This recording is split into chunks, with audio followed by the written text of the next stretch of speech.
And it's a different feeling, Coach Hammer. A morning game, a finals game, and a packed crowd for high school hoops. Exactly. This is amazing. And we are officially underway. The Squires will get the first crack at the basket. And Goles is one of the players who physically is very promising because he's a tall point guard.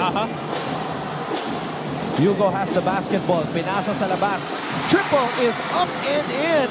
First basket is good for Alexandre Gazingan. Good patience right there by Hugo. Getting a pinch post action. Galing sa Iverson screen and then dribbling for a handoff for that three-point shot. Roluna. Dinabas ang bola. Jan Pagulayan. That's what he does. One of the most consistent three-point shooters for the junior Altas. And alam mo, Anton, with the way that he was shooting last season, now he is given a bigger role. And tumangkad din yung Pagulayan because he was a combo guard last season. Now he's starting as a small forward. This was the handoff to that low-wing three-pointer. Sa kabila naman, elevator screen yung itinakbo right here. On the reversal, yung elevator, ganda ng pagkakabasa and sa pool ng screen. Pagulayan shooting 33.3% from beyond the arc, averaging 13.2 points per contest. Borja gets the ball back. Borja. Half spin, jump hook is good for Borja. And that's the advantage of the Perpetual Junior Altas. They may not be as buff. Hindi man sila ganun kalalapad, pero ang lalangki. So once they get into the shaded area, they can elevate and just finish over the outstretched hands of the defenders. Yun na nakita natin in the regular season game nila. It was the length that gave the Letran Squires trouble. A steal here. Roluna loses control of the basketball. That's good recovery by the Letran Squires. Pero ang bola nasa Perpetual pa rin. Roluna played a huge role for Perpetual in the semis. Gets the ball back here. Ninabas ang bola. That's an air ball, but a foul on Alex Gazingan. Yep. Challenging with the right hand on a right-hand shooter. That's one of the things that they would learn eventually as they move up the level. Oh, up a level rather. Dahil nagko-close out. Usually, if you want to challenge a right-handed shooter, you want to challenge with your left hand para hindi ka matawagan ng foul. All right, let's hear from the Perpetual Junior Alta side. Arla De Jesus has her first report. Salamat, Anton. Handang-handa na ang Junior Altas to show what they've got for their first ever finals appearance in the NCAA season 99. Kaya naman sabi sa akin ng mga grupo at ni Coach Den na hindi raw naging madali ang journey nila this season 99. Pero ngayon, handang-handa na raw sila ipakita ang kanilang skills and talents kasi they are not just playing the game today, but they are making history out of it. Kaya naman asahan natin ang mas gigil at palaban ng Junior Altas in their first game in the finals. Maraming salamat, Arla. But yun nga, nakikita natin, despite the fact that Asido is still on the bench. Reyes, good catch and spin to score off the glass. But the impressive part about that was the way that he read nung early blitz on that ball screen action. Quick slip, caught napping yung tag guy sa ilalim. So he was just able to turn and just muscle his way for that basket. Look at this matchup going on between Ayon and Goles. Nagbabanggaan. Pero Anton, alam mo, you watch the Final Four game.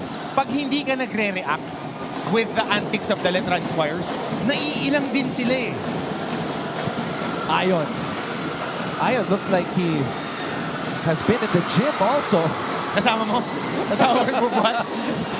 Goles. Wild drive. Balik ang bola sa Perpetual. Ayon loses control of the basketball. Nakita niya, nagte-trail si Asido. Si Villanueva. Tsaka Anton, alam mo I would be surprised if these guys are not locked in a gym. Knowing the way Coach Joe runs his workouts, the intensity that he demands from these guys. Kaya nga, description ko sa kanila in one of the podcasts that I guess, parang mga pitbull. Pagbukas pa lang nung cage, rekta atake na agad itong mga to eh. And ganun din yung characteristic ng Letran Squires. Well, here's something new. Wala pang second quarter or 5-minute mark. Coach Alan Ricardo unleashing the Death Five of the Letran Squires. And That's what speaking of the Letran Squires, sorry, Coach Hammer, we go to Fatima Reyes for her first report.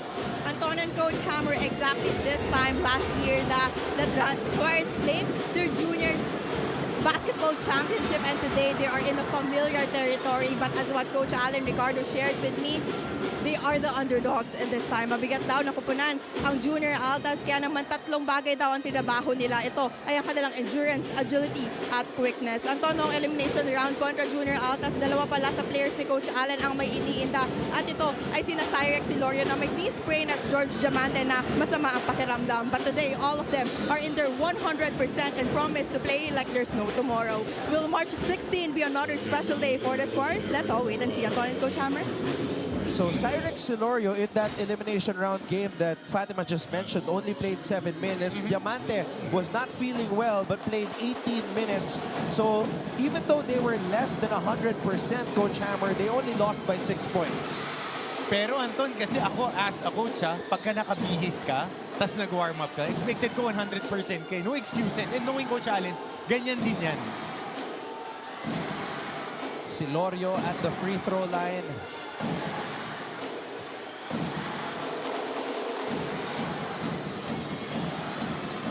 Too strong on the second. Oh!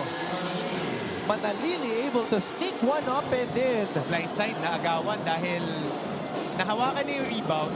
Try to send extra stuff papunta rito kay George Diamante.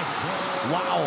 One of the best slashers in NCAA high school basketball, Jan Pagulayan. And look at Titig Manalili. Oh, ito kasi yung nangyari kanina. So, na-secure na yung rebound. Wanted to swing. And again, Manalili won't stop. Hindi hihinto yan. Maglalaro yan na maglalaro. And on the flip side, ito nga si Pagulayan, very good high school prospect going into college. The guy can shoot lights out from the outside. And he can penetrate, turn that ball screen action. Nakaka-turn siya sa mga corners. Pero doon, it's just a straight downhill drive. Pagulayan is still not graduating after the season. As we see Manalili slither his way to the basket. So dito magkakaalaman, Anton, kasi the Letran Squires, when they won last year, will go revisionist history. Marami silang ginulat with the way that they are working, with their intensity level.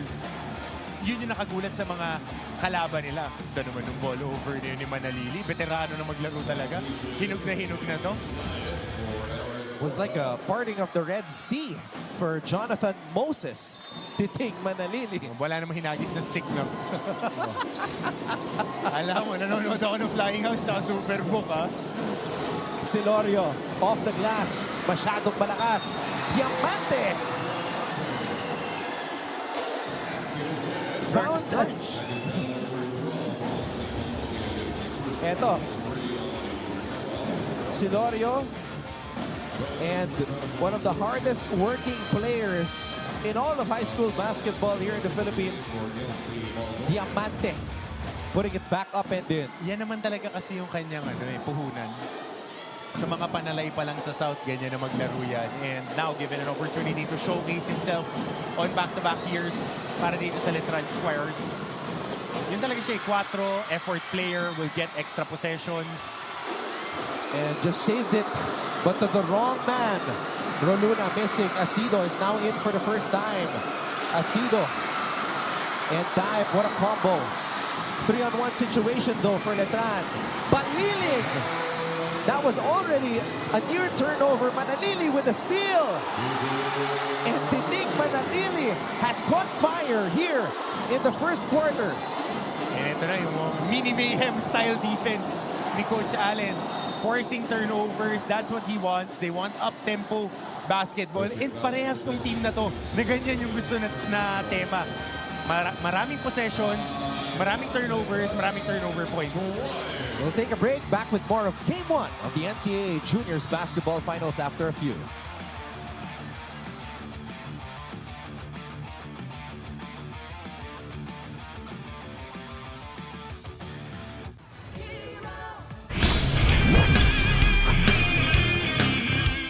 Nag-uwi ng siyam na gintong medalya mula sa 2024 Asian Open School Invitational Swimming Championship sa Bangkok, Thailand ang isang Pinay swimmer mula sa Tarlac. Siya ang 16 years old na si Triza Tabamo. Bukod sa siyam na gold medal, meron pa siyang 3 silver medal. Kabilang sa mga sinalihan niyang kategorya ang 100-meter backstroke, 100-meter butterfly, 100-meter freestyle at 50-meter backstroke. Inaalay ni Triza ang kanyang panalo sa kanyang mga magulang, coaches at lahat ng tumulong sa kanya na makasali sa kompetisyon. Tuloy-tuloy na ang road to NCAA Season 100. Lalo't nakasalang na ang lahat ng member schools sa social media literacy series ng GMA Masterclass. Ang pasilip sa digital dive sessions ng Lyceum Pirates at Benil Blazers. You know, Coach Hammer, help me out here. As far as I can remember, this has got to be the most jam-packed Game 1 in an NCAA Juniors basketball finals in recent memory, right? Definitely. And kasi we're in the good part of history. One team is going for a back-to-back and they're facing a team that hasn't been here, that never even tested to be in a finals appearance. And it's taking place in the morning. So that to me is, you know, one of the surprising factors as well. Tsaka ganyan naman ang high school games Sabado, umaga. Baliling. Floater. Up and in. The Letran Squires are playing like champions to start this contest. Biggest lead of the contest. Triple on the way. Does not work. Diamante picks up the loose ball. And surprisingly, wala pa gaanong touches dito si Emil Acido. Wow. Manalili. Unstoppable. It's looking like a walk in the park for him here in the first period. Ngayon pa lang rin ipapasok ni Coach Jock si Gojo Cruz. Acido, you were just asking about him. Yeah.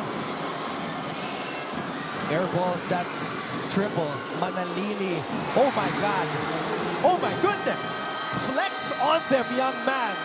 Jonathan Moses Manalili. Ooh-wee. Letran is up by 11.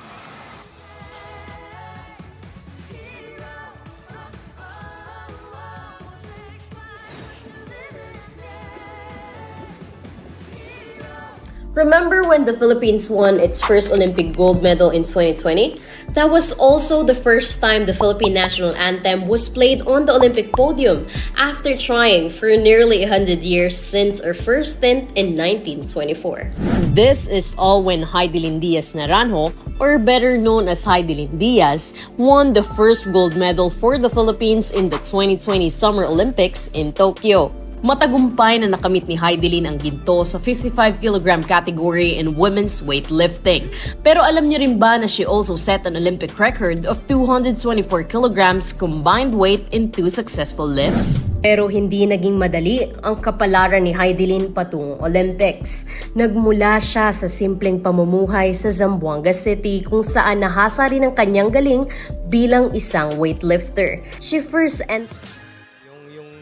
team ng Letran Squires, they will play like there's no tomorrow. So talaga expect nyo yung highly physical game. We're trying to make a legacy kasi as I remember parang 96 years ago, huling nag back-to-back ang Letran juniors basketball.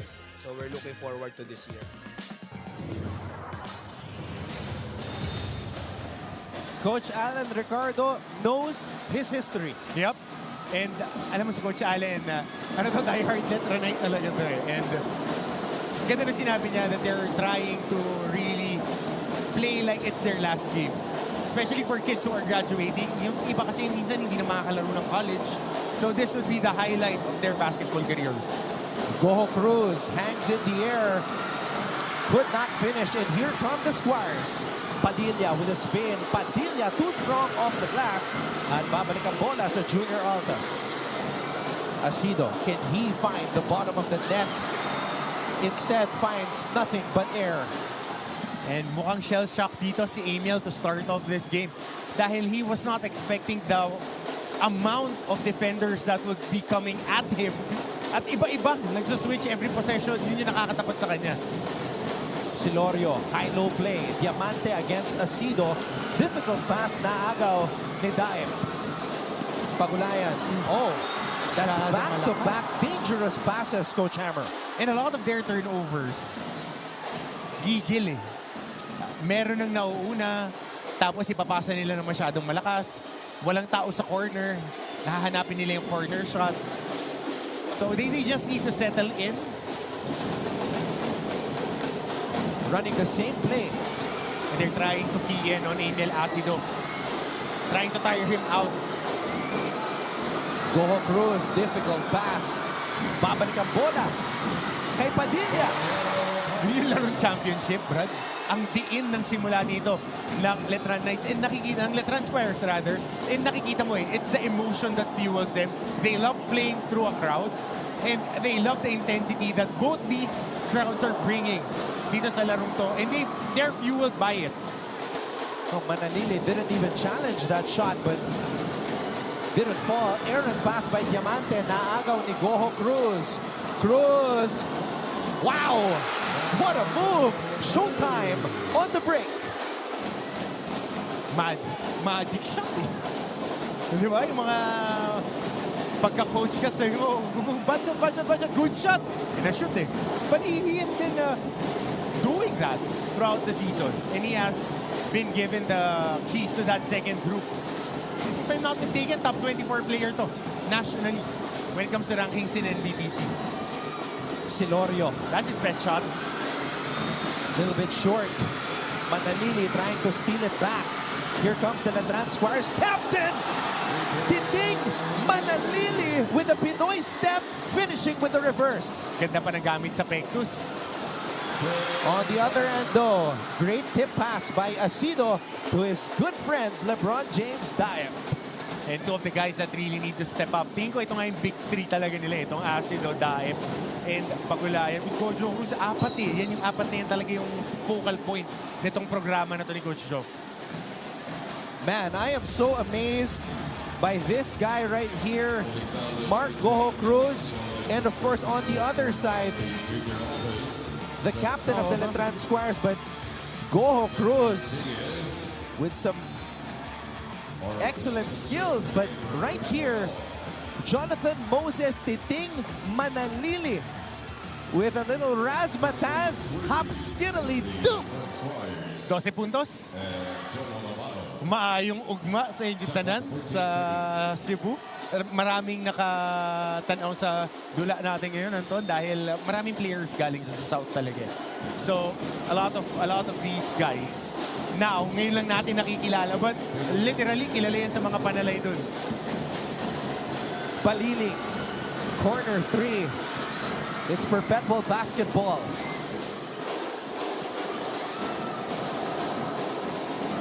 Diaz.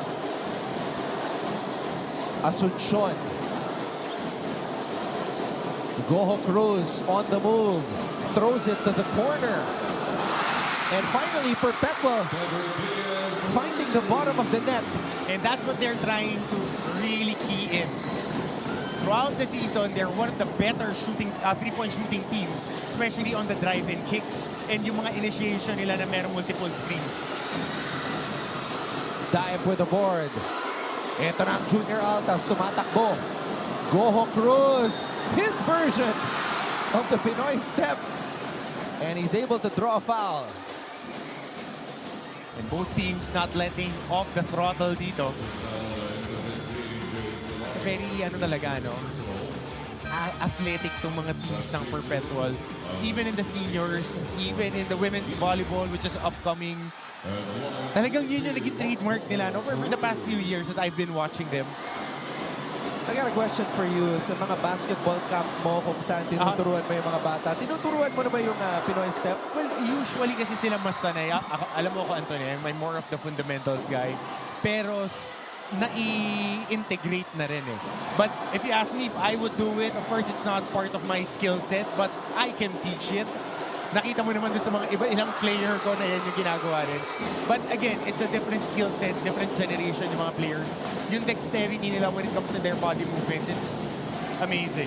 It seems like that move is getting used even more by the day as Cruz. There we go again. Good What a pass. pass. Good pass. And a solid finish by Jolo Navarro. Baliling with a steal. Baliling finishing on the break. Jolo Navarro, he did it again. And not stopping is the Letran Squares. Their pressure is on 100 every single possession. They've been able to force a lot of turnovers here. Ganong pasa, pinalusot sa bewang ng kalaban. And Navarro rewarded with that 2-point conversion. You know how when people talk about experienced teams and they say they're a different animal when they reach the finals. This is exactly what we're seeing from the Letran Squares. Parang fish out of water dito ang Perpetual Altas. They need a jolt of energy from whoever coming from their bench. Ang Letran Knights, parang easy na lang kasi sanay sila na ganito yung intensity. Sanay sila na ganyan yung tambol. Sanay sila naglalaro under the bright lights. There's the interception by Perpetual. Goho Cruz spins. Too strong. Asido taps it out. Asuncion thought about it. Finally decided and scores on the jumper with a Perpetual crowd screaming their lungs out to end the first period. But the defending champions are on top by 9, 29-20. You're watching game number 1 of the NCAA Season 99 Juniors Basketball Finals.